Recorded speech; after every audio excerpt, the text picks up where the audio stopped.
ಅಮ್ಮ ನಾನು ಹೋಗಿ ಬರ್ತೀನಿ. ರುಕು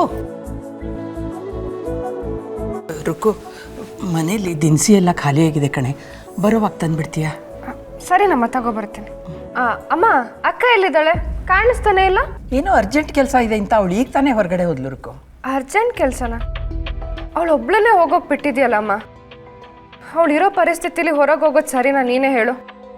ಅವಳು ಒಬ್ಳನ್ನೇ ಎಲ್ಲೂ ಹೋಗೋದು ಬೇಡ ಅಂತ ನಾನು ಹೇಳಿದ್ದೆ ಅಲ್ವಾ?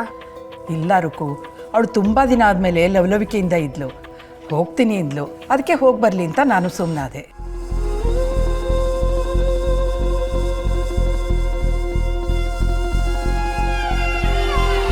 ಅದಕ್ಕೆ ಯಾಕೆ ಇಷ್ಟು ಟೆನ್ಷನ್ ಮಾಡ್ಕೋತೀಯ ರುಕು? ಏನಿಲ್ಲಮ್ಮ, ಗುಂಡಿಗೆ ಬಿದ್ದ ಮೇಲೆ ಹಗ್ಗ ಹುಡ್ಕೋದು ಬೇಡ ಅಂತ ಅಷ್ಟೆ. ಅಕ್ಕ ಬಂದ ತಕ್ಷಣ ನೀನು ನನಗೆ ಕಾಲ್ ಮಾಡಿ ಹೇಳು, ನಾನು ಬರ್ತೀನಿ. ಸರಿಮ್ಮ.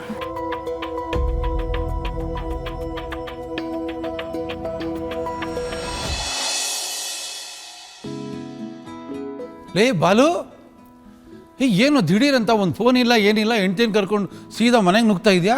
ಅಣ್ಣ ನಾನೇ ಬರಕ್ಕೆ ಹೇಳಿದ್ದು. ಹೌದಾ? ಹಾಂ.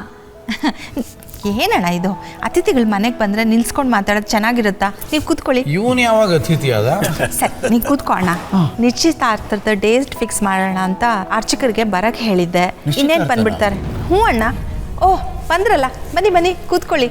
ಯಶೋದ, ಏನಿದೆಲ್ಲ ಏನು ಮಾಡಿ? ಅಣ್ಣ, ಒಂದು ಒಳ್ಳೆ ಕೆಲಸಕ್ಕೆ ಮುಹೂರ್ತ ಸಿಕ್ಕಿದಾಗ ಆಲಸ್ಯ ಮಾಡಬಾರ್ದಣ್ಣ. ಆದಷ್ಟು ಬೇಗ ಮಾಡಿ ಮುಗಿಸ್ಬಿಡ್ಬೇಕು. ಇತ್ತೀಚೆಗೆ ನಮ್ಮ ಮನೆಯಲ್ಲಿ ಅಶುಭದ ಮಾತುಗಳೇ ಜಾಸ್ತಿ ಕೇಳಿ ಬರ್ತಾ ಇದೆ. ಮನೆಗೆ ಮಸಿ ಬಳಿಯೋದಕ್ಕೆ 100 ಜನ ಇದ್ರೆ, ಬಣ್ಣ ಬಳಿಯೋದಕ್ಕೆ ಒಬ್ಬರು ಇದ್ರೆ ಸಾಕು ಅಣ್ಣ. ಈ ಮಂಗಳ ಕಾರ್ಯಕ್ಕೆ ಇವತ್ತೇ ಅಡಿಪಾಯ ಹಾಕ್ಬಿಡೋಣ ಅಂತಾನೆ ಕರೆಸ್ದೆ. ನಾವು ಇದೇ ದಿನ ಕಾಯ್ತಾ ಇದ್ದೋ. ನಮ್ಮ ಮನೆ ಮಗಳು ನಿಮ್ಮನೆ ಮಗಳಾಗಿ ಬರೋದು ಅಂತ ಅಂದರೆ ನಮಗೂ ಇದು ಪುಣ್ಯದ ಕೆಲಸನೇ ಅಲ್ವಾ? ಅರ್ಚಕ್ರೆ, ಒಂದು ಡೇಟ್ ಫಿಕ್ಸ್ ಮಾಡಿಕೊಟ್ಬಿಡಿ. ಮುಂದಿನ ತಿಂಗಳು 15ನೇ ತಾರೀಕು ಮುಹೂರ್ತ ಚೆನ್ನಾಗಿದೆ. ಆ ದಿನ ನಿಶ್ಚಿತಾರ್ಥ ಮಾಡಿಕೊಂಡ್ರೆ ಮನೆಗೂ ಕ್ಷೇಮ, ಮಕ್ಳಿಗೂ ಕ್ಷೇಮ. ಸರಿ ಅರ್ಚಕ್ರೆ, ನೀವು ಡೇಟ್ ಫಿಕ್ಸ್ ಮಾಡಿಬಿಡಿ. ಆದರೆ ಒಂದು ಕಂಡೀಷನ್ನು, ಏನೇ ಪುಣ್ಯ ಕಾರ್ಯ ಇದ್ರೂ ಎಲ್ಲ ನೀವೇ ನಿಂತು ಮಾಡಬೇಕು, ಸರಿನಾ? ಅಂತೂ ಡೇಟ್ ಫಿಕ್ಸ್ ಆಯ್ತಲ್ಲ, ಉಳಿದಿದ್ದನ್ನು ನಾನು ನೋಡ್ಕೋತೀನಿ. ಈ ಊರಲ್ಲಿ ಯಾರು ಮಾಡಿರಬಾರ್ದು ಆ ರೀತಿ ಎಂಗೇಜ್ಮೆಂಟ್ ಮಾಡ್ತೀನಿ. ನಾವಿನ್ನು ಬರ್ತೀವಿ ಸೂರ್ಯ. ತಯಾರಿಗಳು ಏನೇನು ಅನ್ನೋದನ್ನು ಮತ್ತೆ ಬಂದು ಮಾತಾಡೋಣ. ಬರ್ತೀವಿ ಯಶೋದ.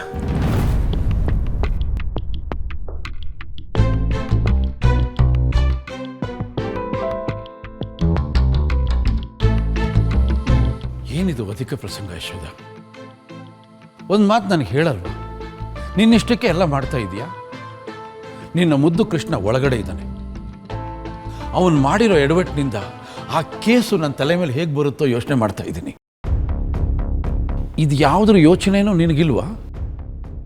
ನೀನು ನೋಡಿದ್ರೆ ಒಂದು ಮಾತು ನನಗೆ ಹೇಳಿದೆ, ಪುರೋಹಿತನ ಕಳಿಸ್ಬಿಟ್ಟಿದ್ಯಾ, ಬಾಲುನ ಕಳಿಸ್ಬಿಟ್ಟಿದ್ಯಾ, ಮದುವೆ ಅಂತ್ಯ, ನಿಶ್ಚಿತಾರ್ಥ ಅಂತ್ಯ. ನನಗೇನು ಅರ್ಥನೇ ಆಗ್ತಿಲ್ಲ ಯಶೋದ. ಅರ್ಥ ಆಗ್ತಿಲ್ಲ ತಾನೆ? ದಯವಿಟ್ಟು ಸುಮ್ಮನಿದ್ಬಿಡೋಣ. ಇವತ್ತು ಅದಕ್ಕೆ ಬದುಕಿದ್ದಿದ್ರೆ ನಾನು ಕೇಳದೆ ಇಂಥ ಕೆಲಸ ಮಾಡ್ತಿರ್ಲಿಲ್ಲ. ಅವಳು ಜೀವನದಲ್ಲಿ ಯಾವತ್ತೂ ನಾನು ಕೇಳದೆ ಯಾವ ನಿರ್ಧಾರನೂ ತಗೊಂಡಿಲ್ಲ ಯಶೋದ. ಅದು ಆಗಿನ ಸಂದರ್ಭಕ್ಕೆ ಇರ್ಬೋದಣ್ಣ, ಇವತ್ತಿನ ಸಂದರ್ಭನೇ ಬೇರೆ ಇದೆ ಅಣ್ಣ. ಇವತ್ತು ಅದಕ್ಕೆ ಬದುಕಿದ್ದಿದ್ರೆ ಏನು ನಿರ್ಧಾರ ತಗೋತಿದ್ರೋ ಅದನ್ನೇ ನಾನು ತಗೊಂಡಿದ್ದೀನಣ್ಣ. ಅರ್ಥ ಮಾಡ್ಕೋ ಪ್ಲೀಸ್.